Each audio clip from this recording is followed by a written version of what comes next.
Hello and welcome back to the Frugal Granny channel. My name's Ali and I'm Frugal Granny, and it's Monday Magazine again today. At the request of one of my viewers, I'm going to show you how I make the waffle mix and use my Scandinavian waffle iron, and I'm also going to use that as an excuse to make something called Ebleskivers. I just want to welcome anyone who's new. It's lovely to see you, and thank you very much to all of my returning viewers. We've had an amazing couple of weeks with the whole hyping experiment and all the lovely comments that you've left, and I'm really very grateful. If you want to know more about me and you're a new viewer, I'm going to link the Hello I'm Frugal Granny video up in the top right hand corner. I am thinking about redoing that because I realise as we move along that some things do need updating and refreshing. Before we start, I've got out my recipe books, and my waffle recipe comes from the Mrs. Beaton's Cookery and Household Management book. That's the one there on the left that I was given by one of my godmothers on my 21st birthday. So that would be 1981. So that's not the original Mrs. Beaton's, it is a sort of revised edition, and there is a waffle mixture recipe in there. It's not the typical Scandinavian waffle recipe, but it does me very well and it tastes fine. The other book that I've got off my shelf is this one. It's called the Ebleskivers. Ebleskivers are a sort of Danish pancakey donut thing. I'm going to have a go at these as well. I haven't made them for a while, and we're going to make these little puffy pancakes. Because we're getting towards the end of the month, I'm actually out of eggs, especially after I've had my sons here for the weekend. So I've got 2 frozen beaten eggs out there for the waffles, and another 2 frozen beaten eggs out there for the Ebleskivers, and I'm just going to leave those to defrost. I'm also out of milk, so I'm going to make up some dried milk powder. Basically, dried milk is usually 4 tablespoons to the pint. I'm just going to rub that with the back of the spoon just to get some of the lumps out. That's 1.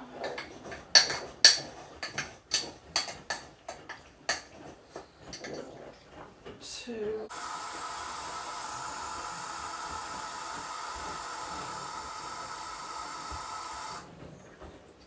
Okay, I've made that up to a pint with some water. I'm just going to stir that and get the lumps out of it, and then when the eggs have defrosted, we'll put the waffle mixture and Ebleskiver mixture together. This is the waffle recipe that I use.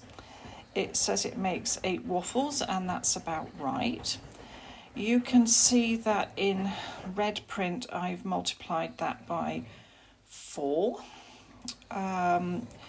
I used to host breakfasts for the leaders at the organisation my ex-husband worked for, and 24 waffles, no actually 8, 16, 24, 32 waffles, yeah, would just about do it. And instead of the 75 grams of butter for the individual recipe, I use 90 mils of vegetable oil.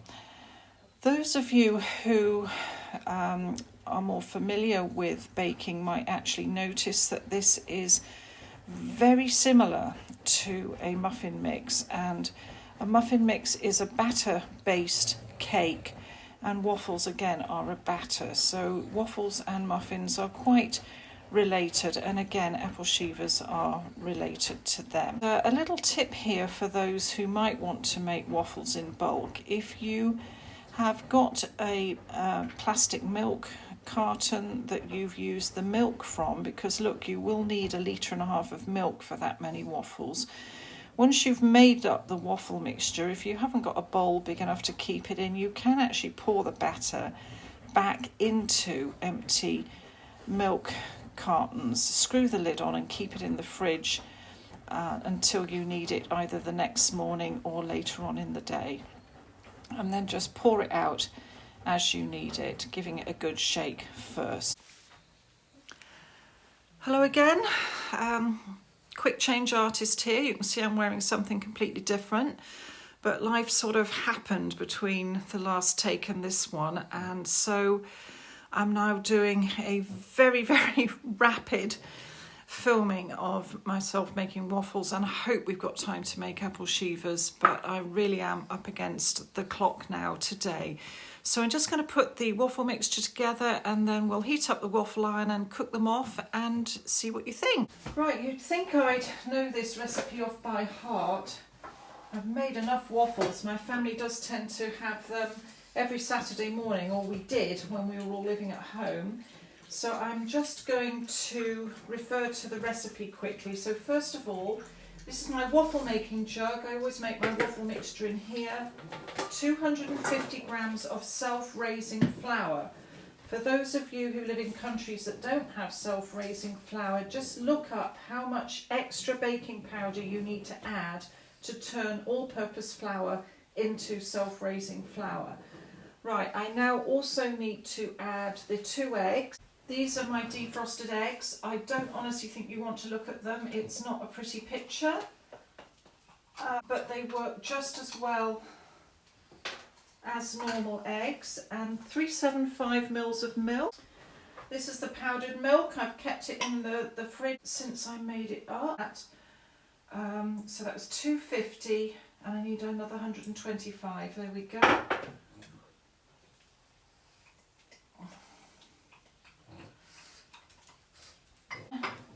90 mils of vegetable oil.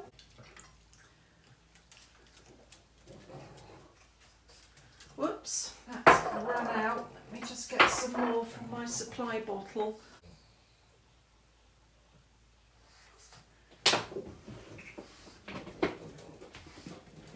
Okay, so that's 90 mils of vegetable oil or sunflower oil. I don't really recommend using olive oil, but vegetable oil definitely, or melted butter, 75 grams. Right, half a teaspoon of salt. Oh, someone's taking the teaspoon.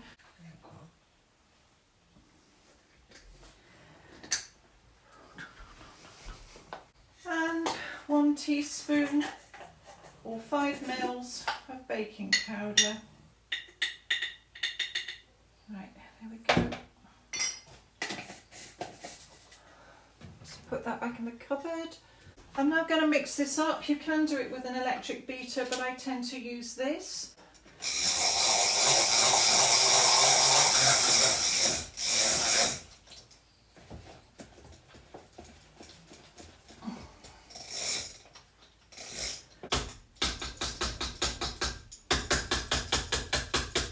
Okay, a lot of waffle recipes will want you to separate the egg yolk from the egg white, whisk the egg white and fold the egg white into the mixture later. I've tried it, it's a lot of faff, and to me it honestly doesn't seem to make any difference, so I just put the whole egg in the way it is. Right, I'm just going to heat up the waffle iron. So my waffle iron is a Wilfer, which is a Norwegian brand. I cannot remember where I got this from. I've had it a while. It's very simple, this one. It hasn't got a timer or a heat monitor or anything on it. It just goes, this goes off when it's the right temperature and then you get cooking. So just let that heat up. And while that's heating up, I'm just going to refill my oil bottle. I keep a small oil bottle by the hob, and I just top it up every now and then from this 5-litre bottle of oil that I keep on the top of the cellar steps. There we go, that's it.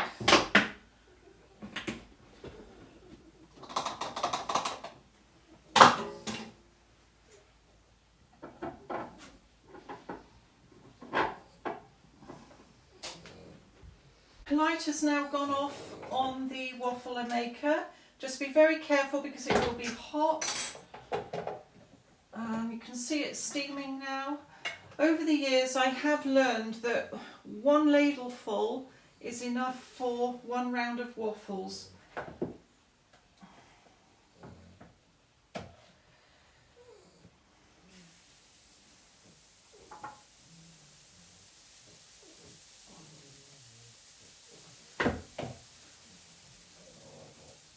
This mixture is really very thick. I think it's due to the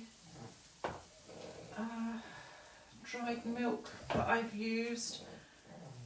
Okay, that's better.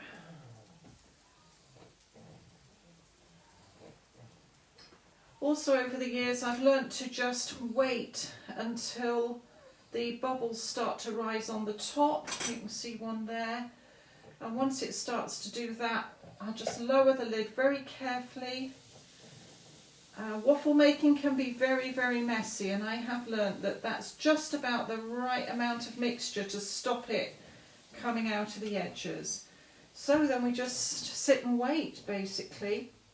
My kids have always been very patient, especially as I've only got a single plate waffle iron. You can get them with double plates, but I've never really been able to justify the expense, so I just use the single plate waffle iron. And you can test it. If it's not, the lid's not coming up, then it's not ready. We just need to wait. We have to be patient. Okay, let's see what's happening. Yep, there you go. You can see it's beginning to cook. That's not quite brown enough yet. I'm just going to give it a bit longer. Okay. There we are. That's looking a lot better. So just using a fork, just gently lift it out. I like to flip them over because I think that side looks a lot more pretty. What I tend to do is put a dollop of yoghurt on mine. There we go, some natural yoghurt.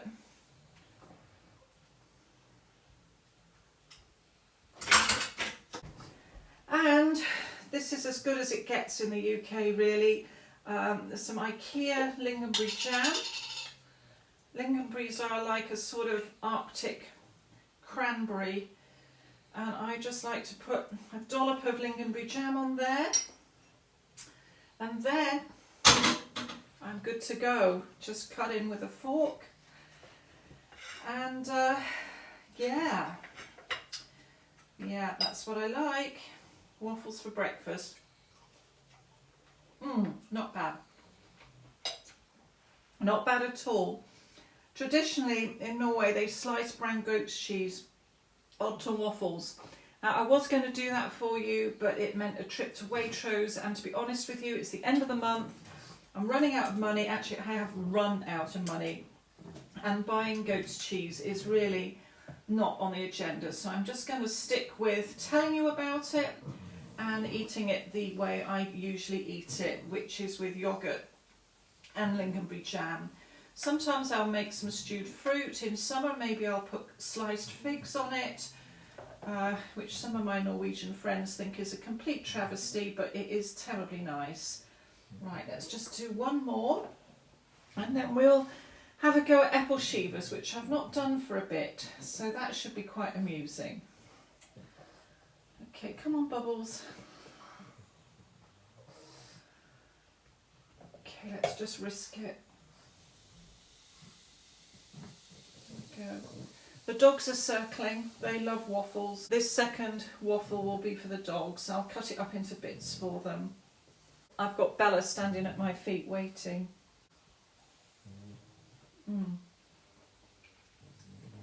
Not bad.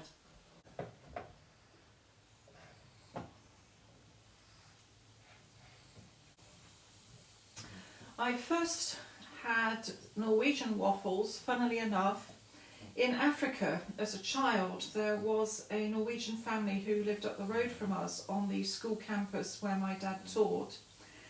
And one of the kids had a birthday party and we were all invited. I think I must have been 9 or 10 at the time, and we went up to their house for waffles. And I can remember my brother eating the equivalent of 28 of these hearts. So if there's, yeah, that would have been about 5.5 waffles, which he would have been about 7 at the time, so that, I think that was a pretty big achievement. I didn't have waffles again until I went to Norway with my ex-husband in 1995 for a conference, and I had waffles again in the park in Kristiansand at the little waffle kiosk, and after that I just decided I wanted my own waffle machine. And here we are, you know, 30 years later maybe. Yeah, gosh, yes, 30 years later. And I think this is probably my 3rd waffle machine now. You can buy waffle machines occasionally in the middle of Lidl. I have got a Lidl waffle machine that I keep as a backup because the chances of me going to Oslo again are very, very, very slim. And so I won't be buying one there anymore. But there you go, waffle machine. Don't forget when you finish to turn it off. And there you go. I'm going to save this one for the dogs. Right, cut to Ebleskivers. Right, a bit like my waffle recipe, this page in the Ebleskiver books had a lot of use. The page actually stuck together at some point and I've had to transcribe the ripped bit. You should be able to see the recipe there. There you go. Right, let's just put you back in the stand. To make Ebleskivers, you actually need a special pan. This is called an Ebleskiver pan. You can get them off Amazon. This one is an aluminium pan with a non-stick coating. You can buy cast iron ones. I've not tried them. I suspect you need to season them very well so that the Ebleskivers don't stick.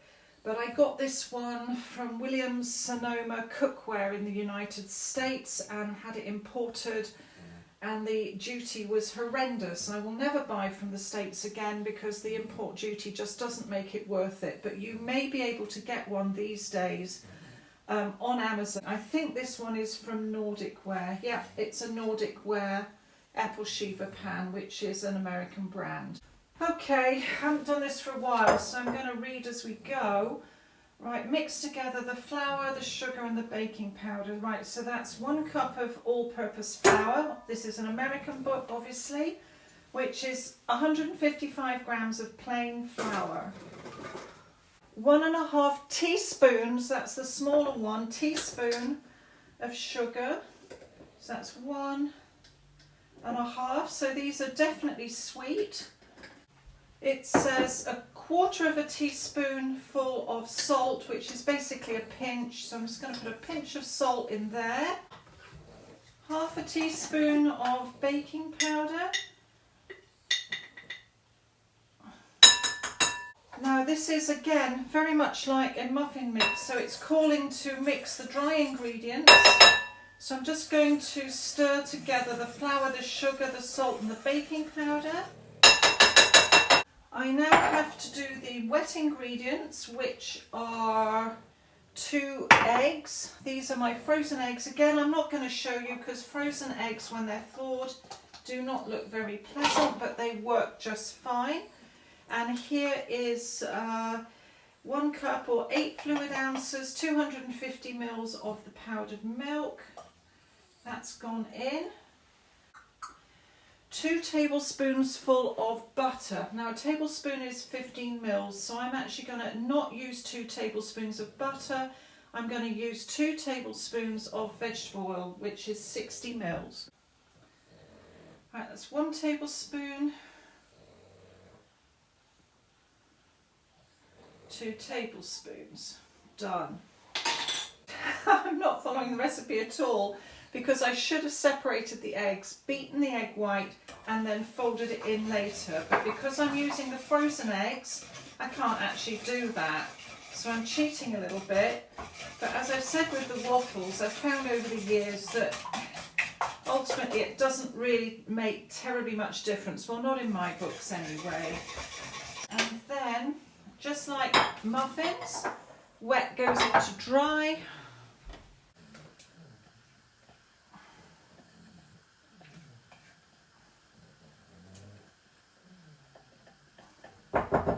Mix that together.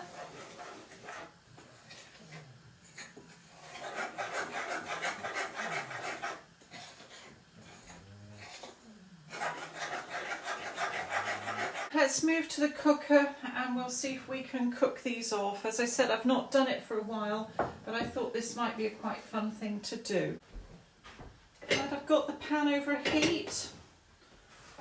I'm just going to put some oil in the wells. Just going to brush that round a bit.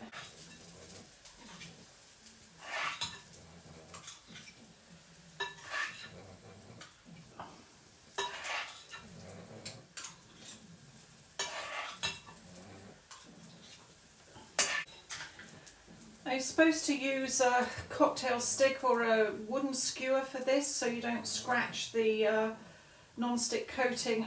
I've had a clear out, got rid of my skewers, so I've only got this one. So you can see already that the batter's beginning to stick, and what you do is you just turn them over like that. That one's not quite ready. Could really do with a second skewer.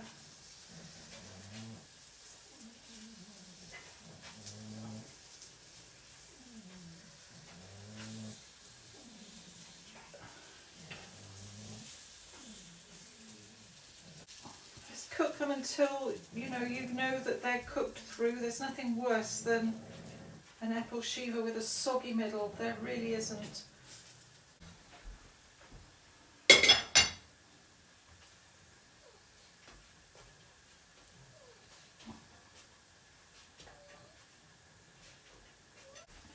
Okay, when you think they're done, just pop them on the plate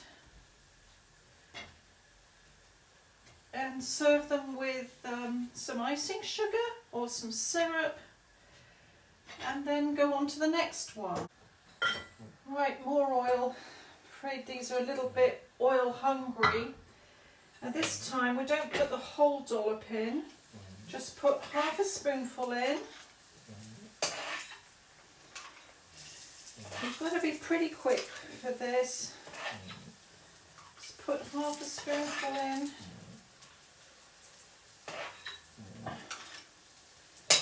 And then add your blackberry or your, oh, these are blueberries, they're not blackberries. Wow, okay, blueberries. I'm just going to add my blueberries. Those are nice big blueberries. And then put the rest of the mixture on top.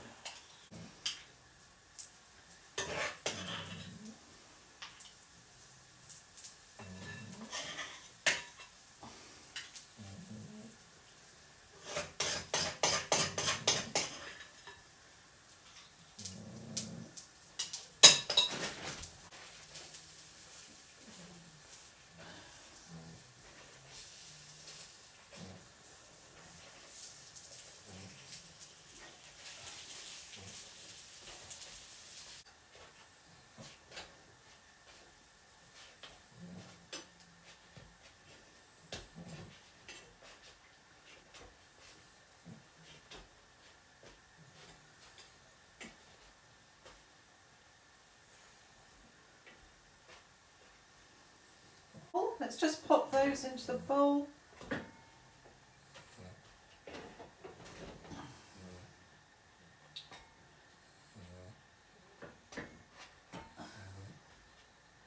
And there we go. I'm going to cook off the rest of the mixture later, but as I said, I'm under a little bit of time pressure today.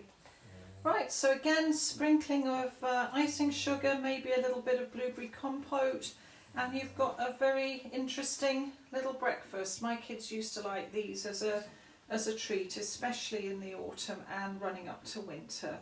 Right, I'm just going to talk about one other thing, and I think that's going to be it for today, because as I said in Saturday's video, I've had quite a lot of family stuff going on this week, and I'm on standby again today. And so I honestly don't know whether this video will be posted on time, whether I'm going to have time to edit it. So I'm going to just do my best. Bella.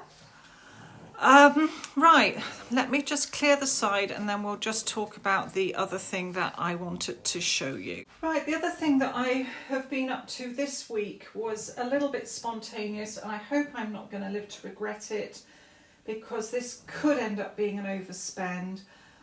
but I noticed that I had got a coupon for 15% off coffee, and it expired in 3 days. It's probably now going to expire. It's probably expired by now, but I've used it, so it's irrelevant. And I went to get coffee out of my coffee tote just before the weekend, realised we were down to our last 2 bags. So I've got 1 bag in the jar now, 1 bag in the tote, which effectively means we're, in prepper language, 1 is none, 2 is 1. So I've got 1 in the jar, 1 in storage. And so when I saw the 15% coupon, I thought, this is my chance to get some coffee to keep me going until staff discount week before Christmas, when I will again stock up for coffee for 2026 for as long as the best before date on the coffee packets allows. Right, so I was a little bit extravagant. I got myself 6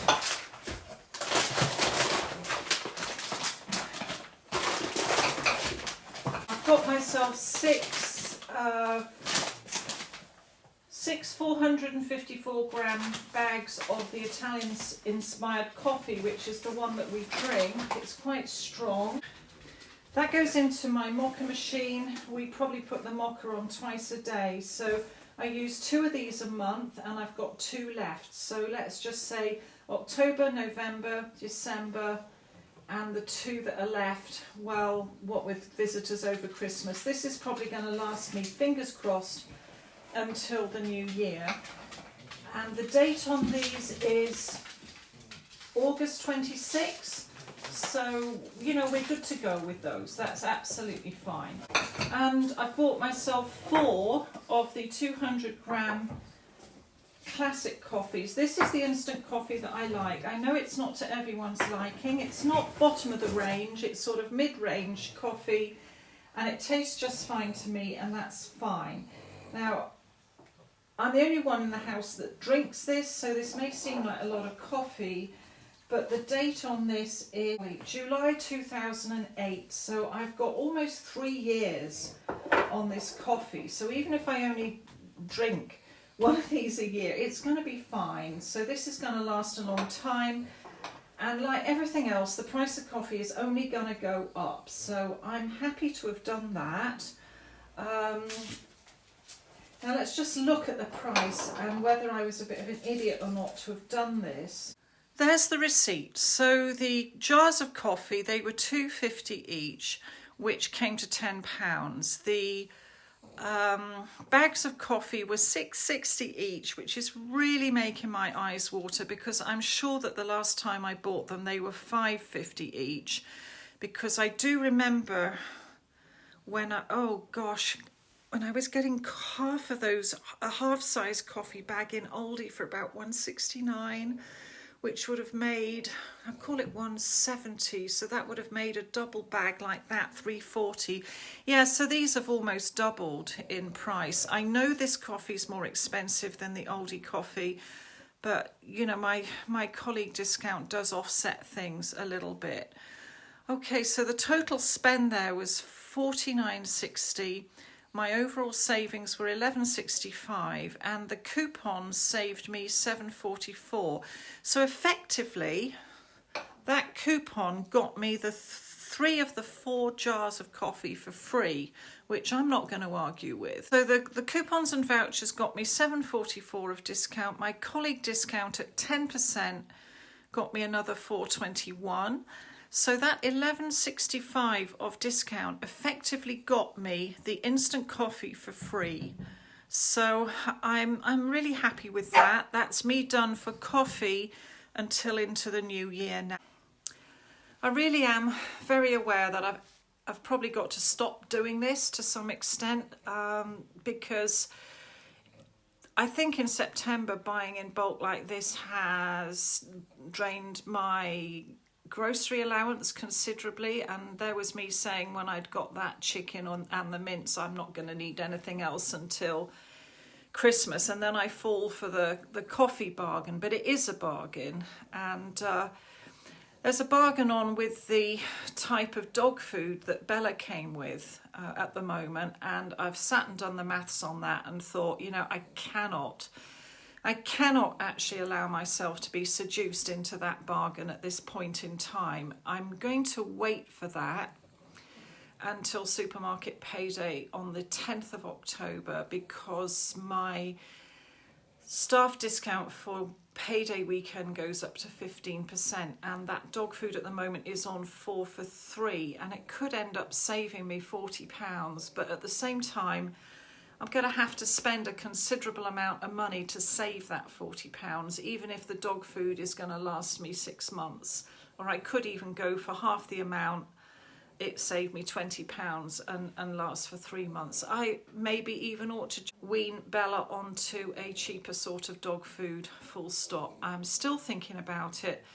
I don't want to get pressured into that, and I think this is a trap that frugal people can fall into sometime, is even if the bargain is on an item that you regularly buy, if you haven't got the money to buy the bargain, it's not a bargain, because it's actually putting you in debt or taking money away from things that you should be putting your money on as a priority. So I'm holding back on the dog food bargain at the moment, but I couldn't resist the coffee bargain. I've still got about 14 to 16 days to think about the dog food bargain, and I'm just going to see how my budget goes over the next fortnight, and then I will make a decision. And if I do buy it, it will be on staff payday discount weekend.